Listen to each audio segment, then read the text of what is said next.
Hey friend, how you doing? It's great to be back on Life Uncensored. As always, thank you so much for having me, Amanda. Also, thank you to everybody for tuning in. For those of you who don't know, I am Rashid Hamid, the founder and CEO of Extra Hands Virtual Assistants and the host of B2B with Extra Hands, which is your podcast inside a podcast. I'm also a well-known friend of the show from day one. Actually, even before that, right? So tonight, I'm going to share a very simple automation that saved me 10 hours a week. Listen, if you're anything like me, you started your business because you wanted freedom, right? But somewhere, somehow, along the way, that freedom started getting buried under a pile of emails, making links, scheduling follow-ups, doing payroll, all of that stuff. So let me share this one automation. It's just something that you can set up yourself that literally gave me 10 hours of my life back. Come on, let's go. Okay, let's be real. Most of us are busy, but busy doesn't mean productive. I used to wear busy like this badge of honor, something to be proud of. Always running from one thing to the next thing, client emails, DMs, last minute reschedules, and it felt productive. It felt like I was grinding, but the reality, I was on a hamster wheel. I was moving fast, but I wasn't going anywhere. I wasn't being productive. True productivity, it's building systems that work while you're living. If you're stuck still reacting all day, then you're not running a business. The business is running you. And that's the difference between busy and productive, right? So here's the unlock, the secret that nobody's talking about. You don't need to work harder. Honestly, I know that feels counterproductive, but you don't need to work harder. I'm looking at you, Amanda, by the way. You need to work smarter with systems that think for you, right? If a task is repetitive and it doesn't directly make you money or build your brand, it should either be automated or handed off to someone else. For those of us who have someone else, I get it. Everybody isn't, working with a team, even a team of two. But productivity isn't about squeezing in more. It's about stripping away the junk that's stealing your time, that's stealing your focus, stealing your peace. That's the real key to productivity. All right, a do-it-yourself automation walkthrough. Real quick, here's the exact automation that I set up that gave me back 10 hours a week. Number one, a client books a call through my website. Number two, that triggers Zapier behind the scenes. Number three, Zapier automatically pulls their info and sends them a personalized thank you email. Not just thanks for booking, but complete with next steps, confirmation, calendar links, the works. Number four, it logs the appointment, it triggers reminders, and it even pings my team if needed through Slack. Before automation, I was manually sending every confirmation, double checking every calendar entry, losing time, and honestly dropping balls. Now it's all handled before I even pick up my phone. The setup time, maybe 15 minutes. The return on investment, a clean 10 hours saved every week. Smooth. And so here's the beauty of it. You can absolutely start small. You can pick one task, just one, right? Automate it. Don't overthink it. No coded tools like Zapier or Make. Just keep it super simple today.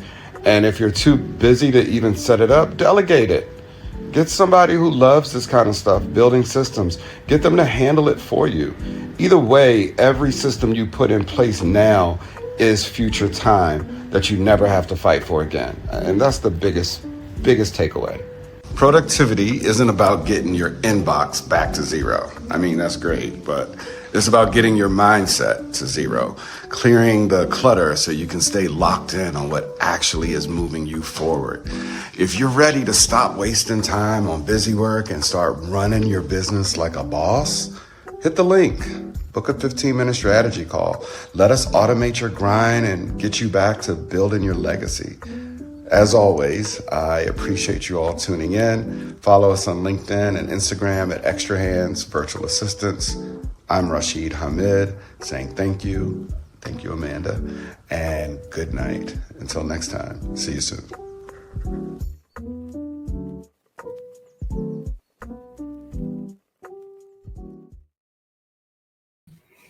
And thank you, Rashid. That was B2B with Extra Hands with a dear friend of the show, Rashid Hamid. And what you looking at me for, Rashid? Talking about you looking at me about working hard, not smart. I be working smart. We appreciate you, Rashid. Thank you so much for that. Welcome, everyone, to Life Uncensored, Navigating Adulthood, one episode at a time. Today, we've got a fascinating one for you, and I am excited about this episode. Big time, big time, big time. So, get your tea, get your coffee, get your comforting blanket, snuggle up, and tune in tight because we've got a great one for you. We've got a new friend to the show, Miss Sabrina Johnson. Sabrina is a certified mindset mentor and hypnotherapist who helps business owners, executives, and high achievers overcome burnout, master focus, break bad habits, and boost confidence. After battling burnout, injuries, and even cancer herself, Sabrina transformed her life through the study of the subconscious mind, NLP, and hypnotherapy. Her expertise in NLP, RTT, QHHT, and deep personal experience give her a unique, proven approach to unlocking human potential. Sabrina empowers clients to reprogram limiting beliefs so success becomes second nature. Introducing to the stage our new friend, Miss Sabrina Johnson. Hi, Amanda. Thank you so much for having me today. I'm super excited to be here. Hello, I'm glad to have you. I'm glad you agreed to do this. When I found out what you were doing, I said, I've got to have this fascinating gem on my show. So thank you, thank you, thank you for being a new friend of Life Uncensored. Absolutely. And likewise, thank you for being a new friend to me. Absolutely, absolutely. So let's dig into it. I've already had a few comments and shares about this episode on my social media saying, oh, I can't wait to tune in and hear what she has to say. So let's just dive right into it, okay? Because this is a fascinating topic. So your backstory is quite powerful, in my opinion, just from the brief conversations we've had and what you've shared with me. Will you share a little bit about your personal journey with our audience? Sure, I'm happy to. Well, as it goes, when we start out in a career, mine happened to be starting out in sales and customer experience. And I think that your audience will get a kick out of the fact that when I started, I was 15 years old. And I worked for a little bed and breakfast in my small town. So I was catering to all of the guests there, and it was so much fun. But as I grew and later got interested into sales, that's also what intrigued me about our mindset outside of all of the challenges that I've been through. Because, yeah, as you've mentioned, I've suffered illness, injury, cancer, house fires, like you name it. My rap sheet is a mile long. Oh, wow. Or like, how do you even manage? So, most of my experiences in life is what has brought me to the mindset and our subconscious. Because whether people realize it or not, your subconscious is behind 90% of the things that you do every single day. How you choose to respond or react to situations, what you're doing when you're on autopilot as you're waking up out of bed, thinking, oh, I've got to go to the bathroom and then get my coffee. All of those actions are basically your brain on autopilot. Wow, that says a lot. How long does it take you to, or if someone's interested in this and getting into this field and following your footsteps, so to speak, how long does it take to really get to an understanding of the subconscious mind? For myself, it's literally taken years, and I'm still learning as I go because Sure. there's so much. Sure. No, that makes perfect sense. So you specialize in several transformational methods. So can you explain to us in simple terms? I spit out a few acronyms here earlier. Can you kind of explain to us NLP, RTT, and QHHT and how they are helping people rewire their thinking? Absolutely. So NLP, first of all, is neuro-linguistic programming. And there is a tech version of neuro-linguistic programming. So when you're researching this term, you want to look into it in the sense of being used with the mindset, first of all. Okay. Otherwise, you're not going to find the right one. But neuro-linguistic programming is, there's so much to it. A program that is offered specifically on the language of NLP is different than NLP as a methodology itself. There's different aspects that you look at. When you think of how you live your life, NLP allows you to break down how you live that life, how you think about your life, how you recognize the thought patterns that go through your mind, and the language that you use to define those thought patterns. So there's a lot that's involved in NLP. I could go on about that. So we'll just leave it at that. Okay, fair enough. And then when we think about RTT, now that is rapid transformational therapy. So with hypnotherapy, it is all about the dialogue that you use, the language that you use to reach the subconscious and how it's used. RTT, where it's different, is it uses many different forms of psychotherapy to create that dialogue. And it's designed to rapidly, just as it sounds, reach your subconscious to quickly resolve those issues that you're facing, whether those are limiting beliefs or PTSD, anxiety. And that's essentially what QHHT is as well. Now, that's quantum healing hypnotherapy. Quantum healing hypnotherapy. Yeah. That's a mouthful. It is.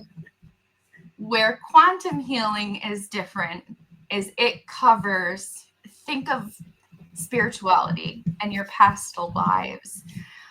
It covers family history and those past lives that you've lived. So I can dig deep into your subconscious using QHHT to uncover things that you didn't even know happened in your past. But as you're in my chair, you're explaining this is what has happened to you in your past, whether that's a past life or it could even be something that has been passed along to you through your family's history.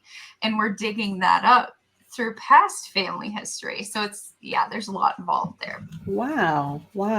So basically what you do is a form of therapy. Yes. That just happens to also use what you're saying, like going into the subconscious mind with the hypnosis part of it. Yeah, it uses just a lot of different psychology methodologies to reach your subconscious mind.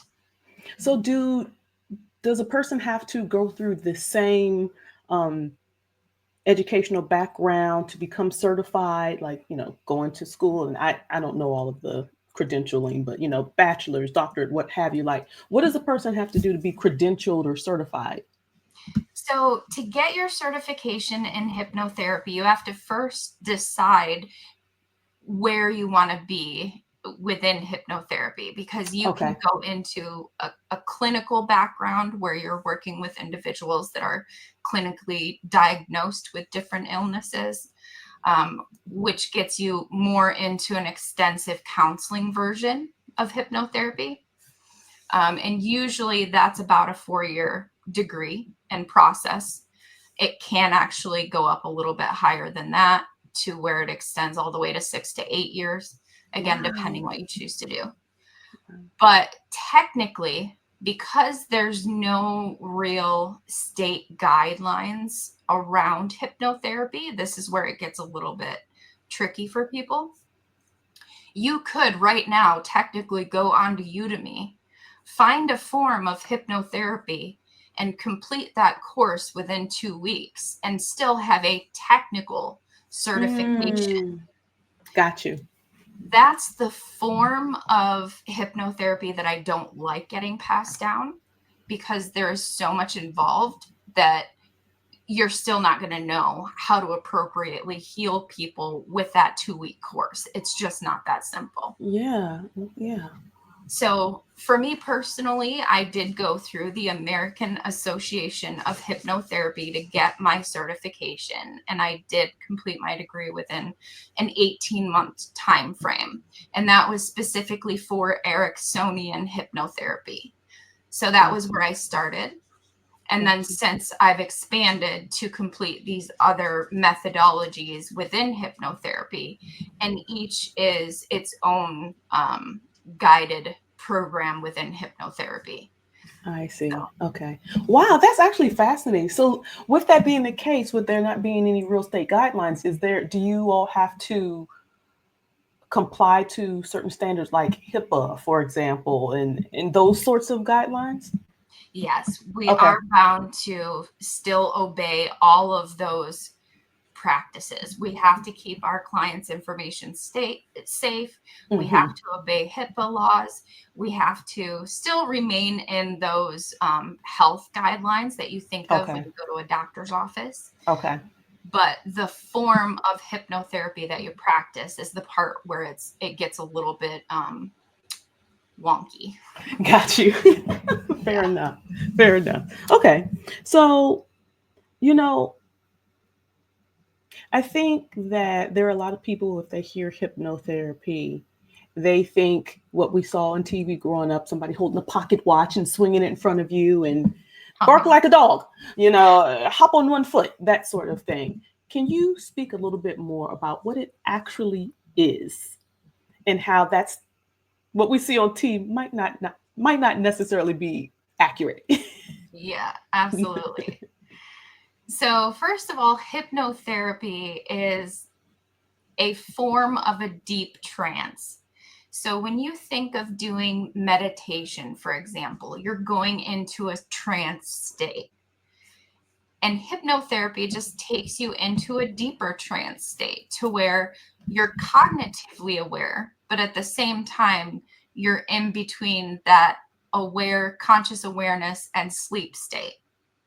So every day, whether you realize it or not, you're actually inducing yourself into hypnosis.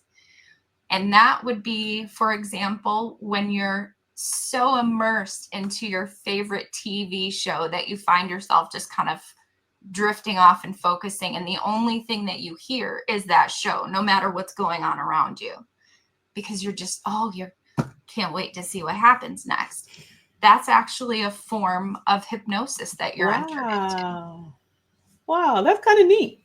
Yeah. And so people don't realize it, but they are hypnotized every single day, which is also why we're finding out that some forms of counseling aren't the best to use. Because when you go in to see a counselor, and I hope nobody takes offense to this, because everybody does need counseling. I am for counseling, trust me. Agreed. But the way in which it's offered is what makes that difference. If you're going in to see your counselor and she's bringing you back to a very traumatic point of time in your childhood, and then she's getting you into that trance state where you're immersed and focused on those bad emotions, typically what happens is they don't want to exhaust you much further after that. So they're sending you home and just encased in those bad feelings and where they brought it all to the forefront, so to speak. Yes. Okay. They're bringing it right to your conscious memory. They're asking you the details about that traumatic event. That's the last thing that you feel as they're saying, okay, I think we've dug deep enough in this session. Now it's time for you to go home. Well, you're still trapped in that trance state and carrying those bad emotions with you.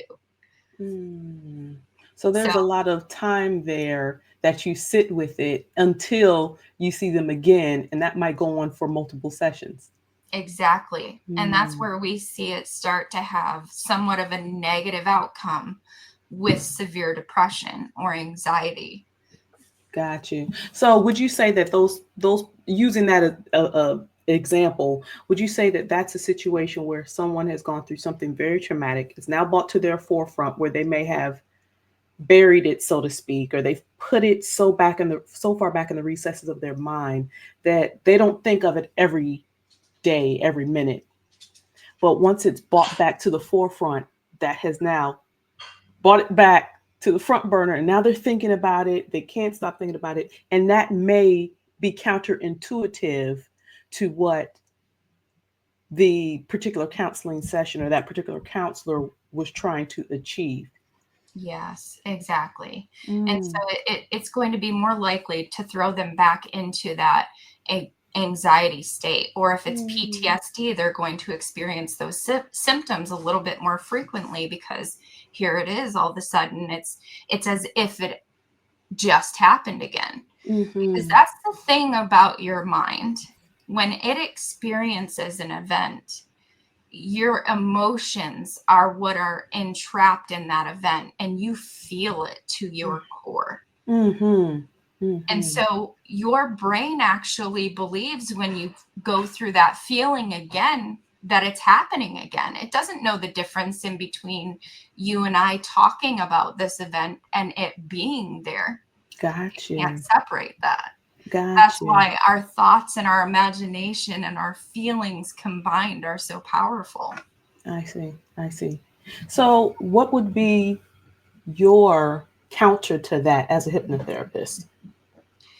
I would suggest that counselors bring people into these trance states towards the beginning of the session, so that they can bring them back to the present moment, whether they're practicing affirmations that are positive affirmations, or doing meditations, or maybe not taking the clients so deep into those events, so that they do have the time to really focus on the present moment and reassure themselves that I'm safe. I'm present here today. I'm safe now.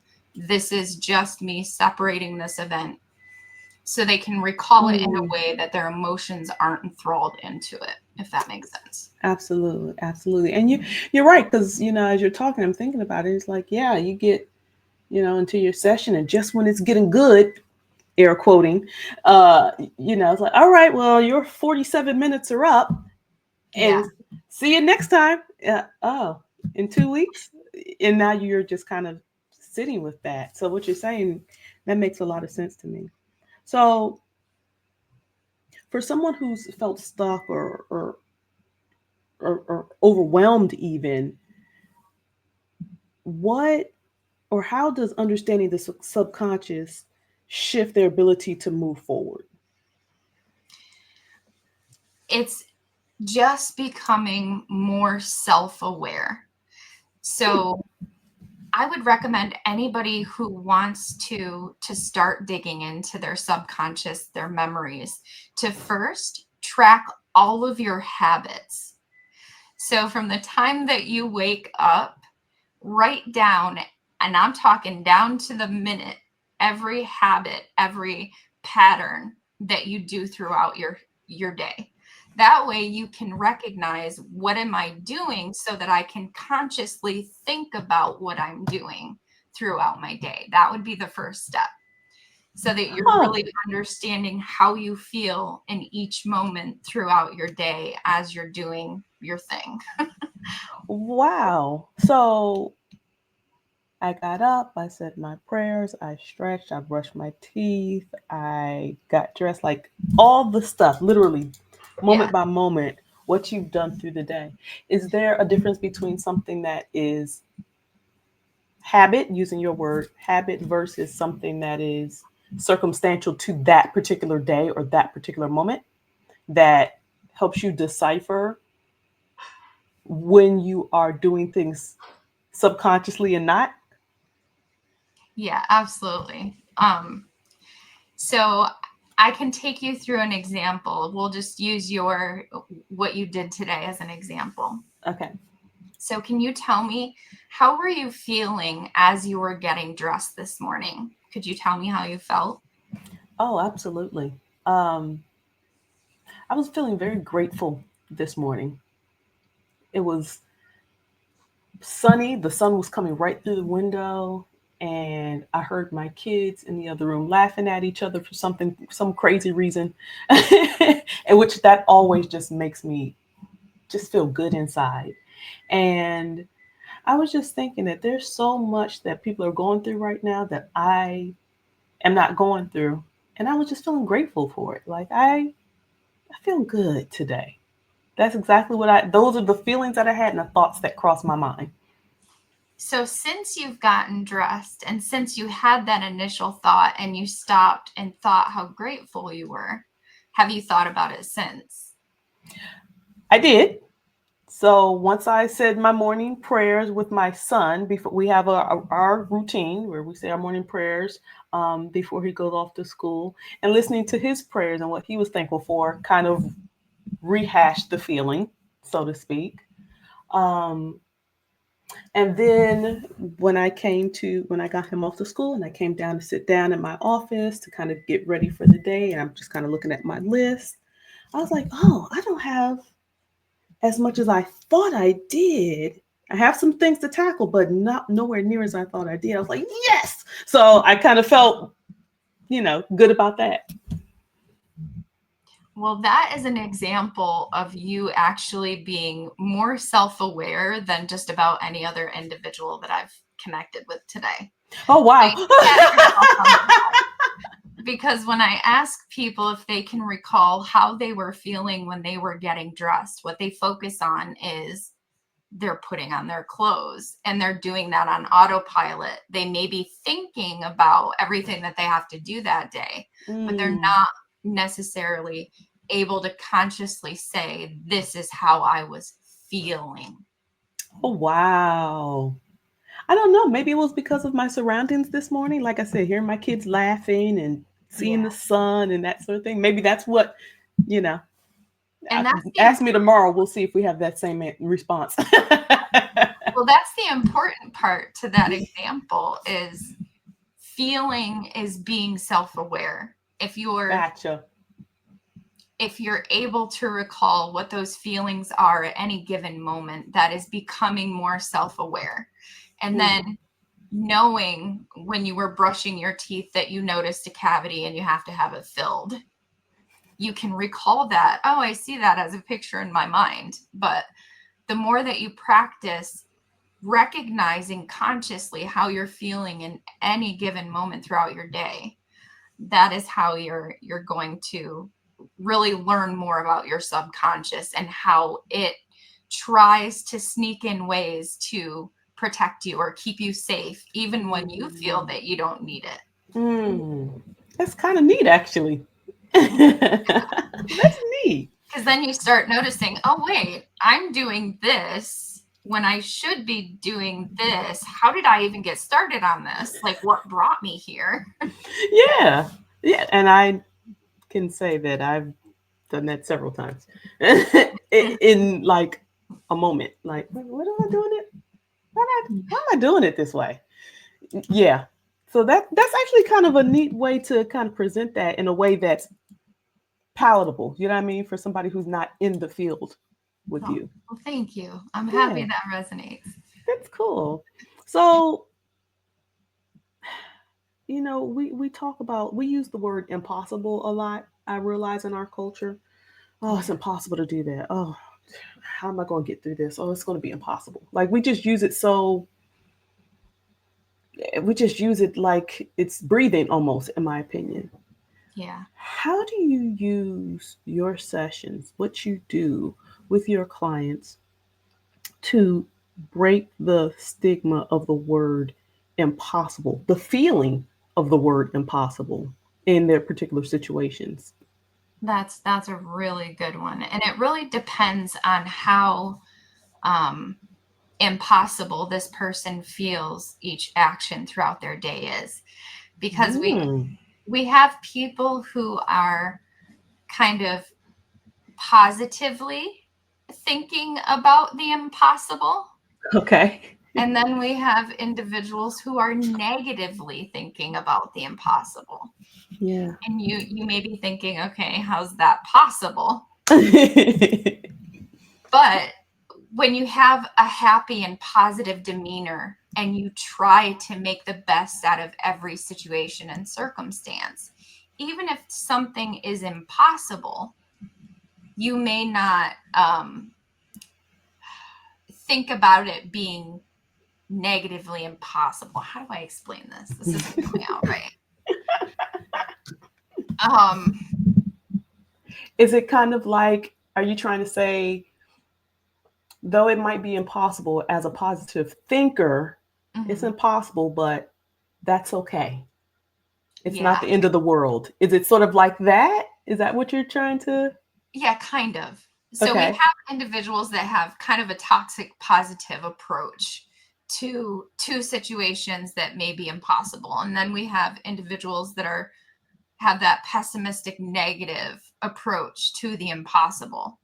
And we have to figure out, where are you on that line of what you think is possible versus impossible, and why do you feel this way? I see.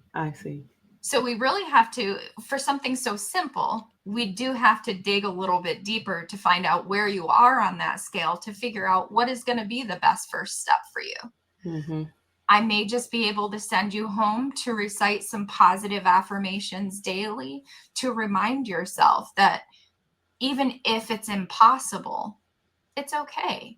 It doesn't have to be possible, because every situation and circumstance is a learning opportunity. And if you're just looking at your challenges, even if they're negative, as an opportunity for growth and learning or development, then that's when you can start to shift that kind of negative or negative dialogue or Definitely a mindset, a challenge for your mindset, I would say. Yeah. You know, so I think flipping that impossible, sorry, I didn't mean to. No, go ahead. So I think kind of flipping that impossible standard that we see out there today. What's wrong with reframing? Let's make possible the impossible. Yeah, I like that. Can you say that again? I like that. Let's make possible the impossible. That is awesome. That's awesome. All in the mindset. How are you going to deal with these things? Your car broke down. You don't have the money that it's going to cost for the repairs. It's okay. Like, there are worse things happening, and it could be so much worse. So how do we deal with what we have in front of us in a way that is not detrimental to our mindset, our behaviors, how we are towards others, how we are towards ourselves?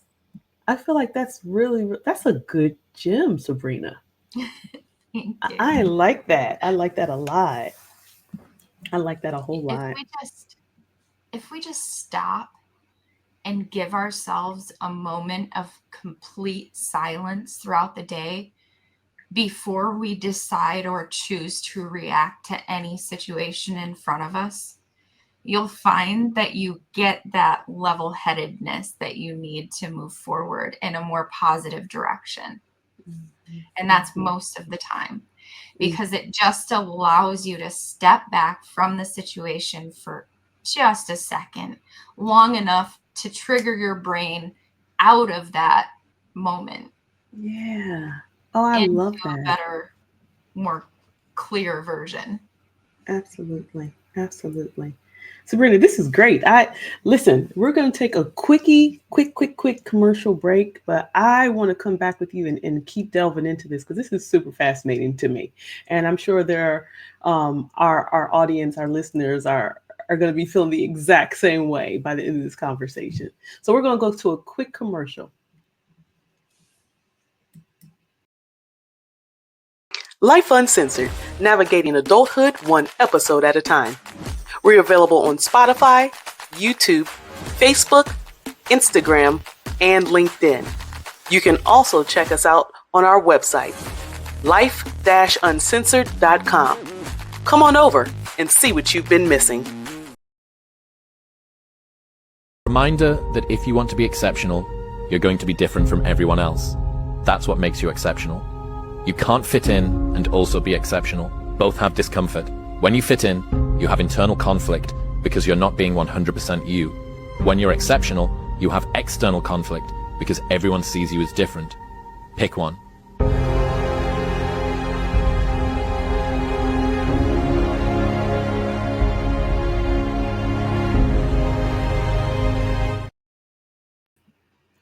Okay, everyone, we are back with Miss Sabrina Johnson, our newest friend to Life Uncensored, navigating adulthood one episode at a time. And we are talking about breaking the myths of hypnotherapy. She has given us some absolute gems. She's educating us, and she's like really breaking it down so it's palatable for those of us who don't understand necessarily the technical terms and whatnot. So thank you so much for that, Sabrina. I want to talk now a little bit about, I know you work with businesses and, entrepreneurs and the like with what you do. So can you talk to us a little bit about some advice you would want to share with someone in those positions, someone who's, whether they're a business owner, entrepreneur, or maybe they are a higher up in their corporate world job? How do you help someone who's struggling with the self-doubt, the feeling of being overwhelmed, the anxiety, and how do you help someone through those sort of fears and thoughts? That's a really great question. So it is going to be a little bit different for everybody. And I think a really good starting point for leaders and executives with anything that they're doing, because I know what happens is we get caught up in the fast-paced life that we live. And we put all of this pressure on ourselves as we go. We think that we have to measure up to this or exceed these expectations to prove our value, to show how great we are and exceptional we are. And we don't feel like there's any room for error or mistakes. And it's okay to make mistakes. So if we just go back as an executive to think back about when were those times during your career that you learned the most and that you grew the most from situations, that's the first question I would ask you to ask yourself. Because more often than not, you're going to think back to a mistake that you made, a problem that you encountered, because that is where we experience the most amount of growth and development. It's through learning how to navigate those areas of difficulty or those challenges, those failures, as we label them. And I think it's important to know that even if you feel that you've failed, you've not failed. You've just learned a new tool that you can put in your toolbox to use later. And so if you're a professional that continues to look at each challenge in that way, where is the opportunity for me to grow from this situation and circumstance? Or even ask yourself, why would it be letting anybody down to ask for help? When we can recognize that, that's when you don't have burnout, because you're allowing yourself grace. You're understanding that you're human. You're not superhuman. Nobody is. I think that is such a good point to make. It's okay to make mistakes. Some of the mistakes are going to be big ones, and they are going to hurt. They're going to be embarrassing, all the stuff. But that does not define you, that mistake. That does not define who you are and who you are becoming. And I think that that's such a good way when you say the burnout of it all, and just, you're on this hamster wheel of life and everything is go, go, go, go, go. Um, I, Listen, I'm speaking from experience. There's times when you look back and you're like, I don't even know how I got here. How did I get here? Um, because it's like your head down and just pushing through all the things, being the decision maker, and having to make decisions for a whole lot of people. That weighs heavy on the shoulders of an entrepreneur, an executive in in the corporate world. Having to, especially now with what's happening, you know, um, with our current economy, like that, it can weigh on you. So I think you make a great point in saying, and I'm glad you said it. You can make a mistake, and it's okay. It's okay. It might hurt right now, but it's okay. And that's Yeah. how we learn and grow and learn to pivot. Yeah, and I think just to add to that, as a good leader, it's understanding that your mistakes are an opportunity for your team to learn from them as well. Ooh, yeah. So Yeah. if you're being vulnerable and allowing others to see the mistakes that you've made so that everybody can then come together and use it as an opportunity for growth and development, how much better off are you going to be as an entire team at that point? Absolutely. Oh, I love that. That's such a great part. That's a great, great point. So, how does a person regain control of their right now and their future? I've been feeling this way. I'm listening to Sabrina and the things that she's describing. I've been feeling stuck. I've been feeling burnt out, overwhelmed, all the things. How do I regain my future? How do I regain my right now? What would Sabrina say to that? The first thing I want you to do is I want you to take a deep breath in and let it out. Breathe in through your nose, let it out through your mouth. Do that 3 times in a row. Give yourself those few seconds. Once you've done that, stop and ask yourself, why am I doing what I'm doing now? How is it serving me? Mm-hmm. Mm-hmm. I like that question. How is it serving me? Oh, I like that. Ooh, I got a little goosebump. How is it serving? How is what I'm doing right now serving me and future me? Right? Yes. Mm-hmm. Because if you can't answer that question, if you don't have a legitimate reason, how are you gonna know to go forward or what to do or what you want to do moving forward? How you want to get unstuck from this stuck feeling? Yeah, definitely. Because we lose our passion at that point. Mm-hmm. Mm-hmm. You have to understand what your why is. Yes. And if it's like you said, is your why serving you? Exactly. Yeah.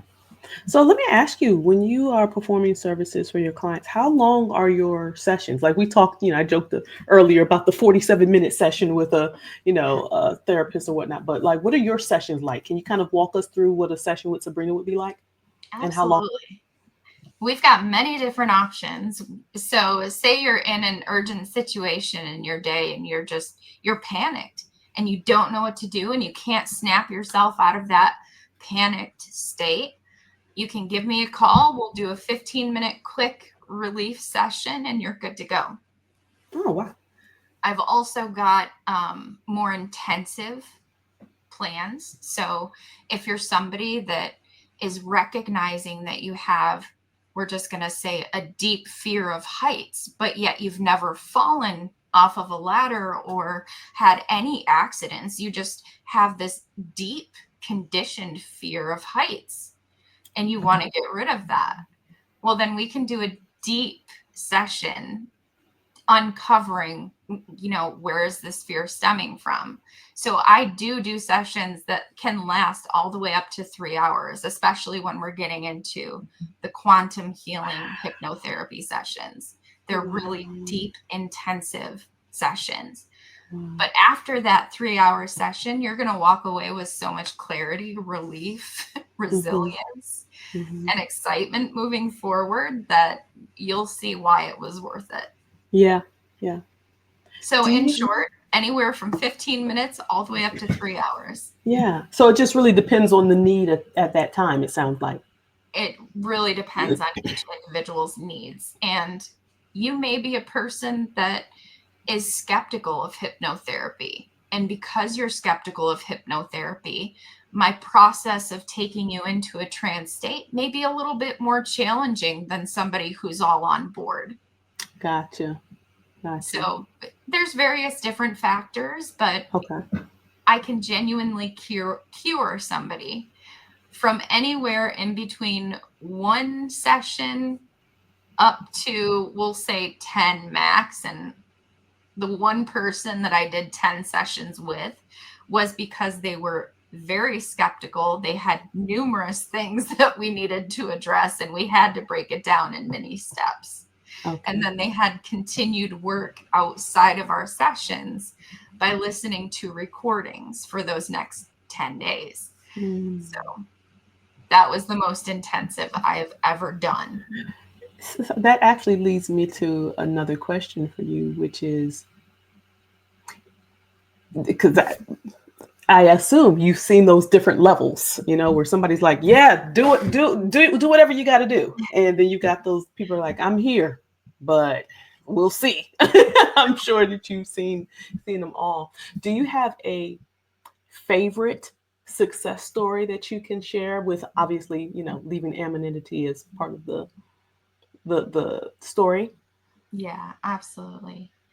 I think my favorite success story is the one that is so far out there. People are going to be like, what the heck? What kind of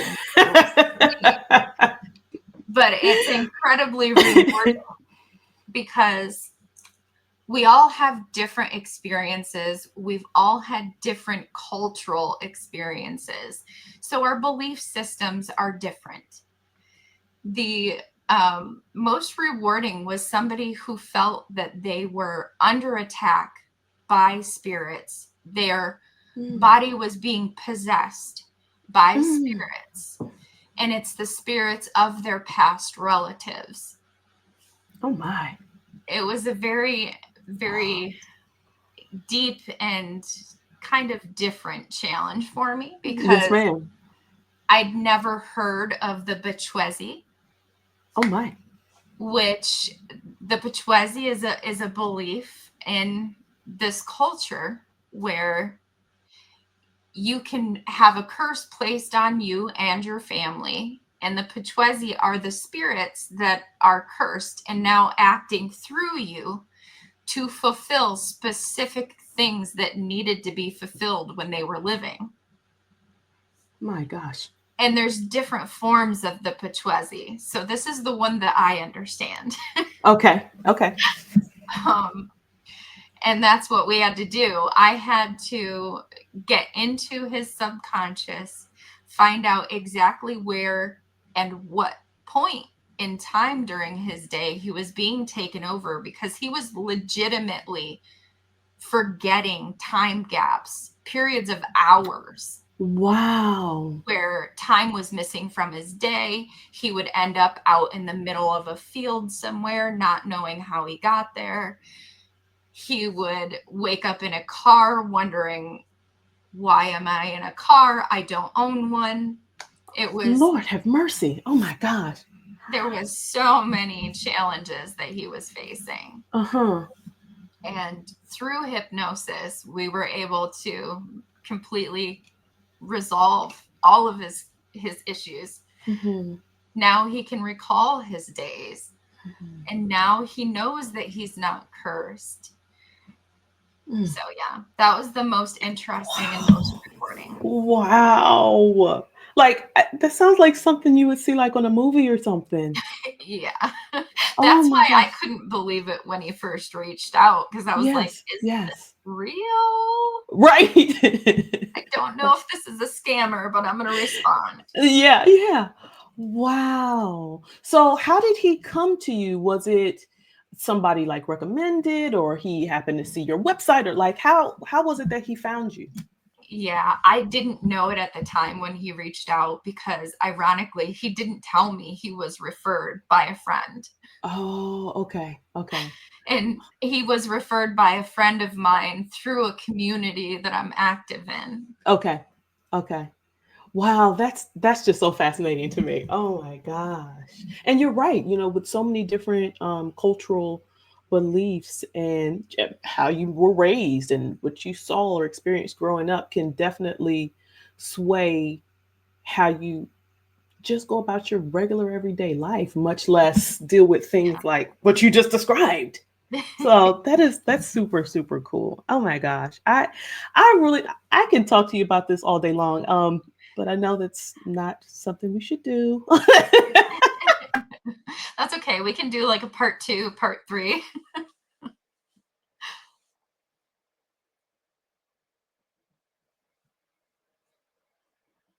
Oh, did I lose But I it? feel like this has just been so so great. I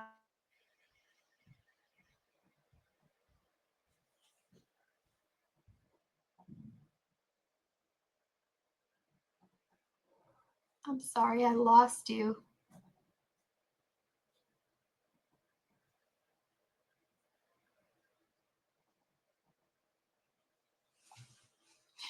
That's strange. I can't hear you at all. You're just frozen. uh-oh. I hear you now. There Oh, we you can go. hear Now me? you're unfreezing. Oh, okay. That was weird. No, I could see you and hear you the whole time. That was weird. That was, I don't know what happened. That was super weird. So what I was saying was, is there anything that you would like to leave the audience with? Any gems, any tips, anything that you would just like to leave them with? Yeah, I mean, the first thing I would like to say is just do a little bit of research into hypnotherapy and reach out to me if you have any doubts or if there's any myths that you've heard, because there are so many myths out there about hypnotherapy and its Yes. effectiveness that you just can't believe it. So that's the first thing.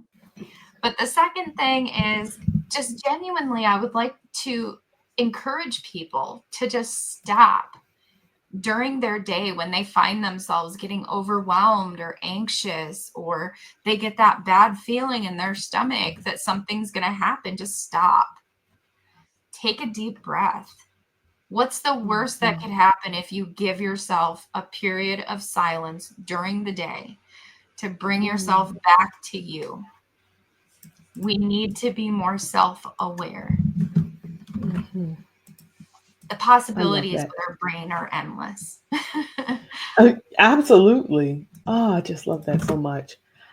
I want to have you just tell our audience what events you have coming up, where they can keep in contact with you, um, emails, contact information, socials. Just shout it all out so the audience has it.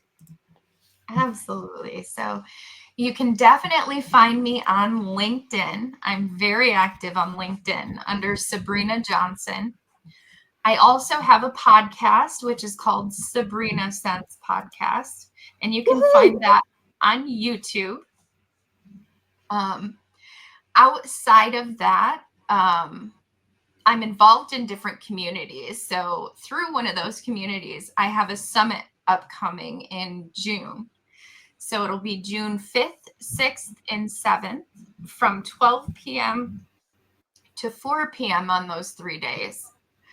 And the links will be shared on LinkedIn there as well. But you'll get to experience hypnotherapy yourself if you actually attend. I'll be doing a guided hypnotherapy session, a guided meditation. You'll be learning more about how to adapt an abundant mindset. So lots of really great exercises there, and learning more about abundance and wealth. So, yeah. Now, is that a virtual summit or is in person? It is a virtual summit. Anybody can join. Okay. Awesome. And you're going to have that information on your LinkedIn. Yes, and they can find that on my LinkedIn as it gets a little bit closer. And we'll also have some marketing materials that come out as well. So, also on LinkedIn. Awesome. Awesome, awesome. That's great. That sounds really cool. Okay, cool. One last thing. I like to ask all of my guests at the end of our show, can you tell our audience your greatest joy or tell us your favorite quote and why it's your favorite quote? Well, I guess I'm going to say that my greatest joy is honestly helping people and being able to work with people through accomplishing their goals, their highest goals. I just Mhm. love it. It is my passion and it is what lights me up. So Yeah, I love it. That's amazing. Ladies and gentlemen, Miss Sabrina Johnson. Sabrina, you have been an absolute joy to have. I thank you so, so much for agreeing to do this show and talking so much about um, hypnotherapy and what it really is and what it's not, for that matter. So, this has just been really great. I hope this will not be your last time on the show. I thank you so, so much. I'm going to ask you while I close out the show to sit tight for me. Can you do that for me for a few moments? absolutely. And Awesome. thank you. Great. Thanks, Sabrina. That was Miss Sabrina Johnson. That smile says it all. She's a really, really nice person. And I just really like how she broke things down in a way that was understandable for everyone out there. And I hope that you, as the audience, got something good out of it. Make sure you're following her on YouTube, her podcast, Sabrina Sense, and look for her on LinkedIn as well, Sabrina Johnson. So make sure that you connect, follow, and subscribe so you can see what's going on with her upcoming. All right. In the meantime, I want to share my quote of the day, which I think is quite appropriate for this episode. And that quote comes from Mr. Henry Ford. Whether you think you can or you think you can't, you're right. Think about that. All right, everyone. This has been Life Uncensored, navigating adulthood one episode at a time. Stay hydrated, stay well, and do something kind for someone. You don't know. Maybe it'll change the world. Bye. Life Uncensored. Life Uncensored, navigating adulthood one episode at a time. We're available on Spotify, YouTube, Facebook, Instagram, and LinkedIn. You can also check us out on our website, life-uncensored.com. Come on over and see what you've been missing.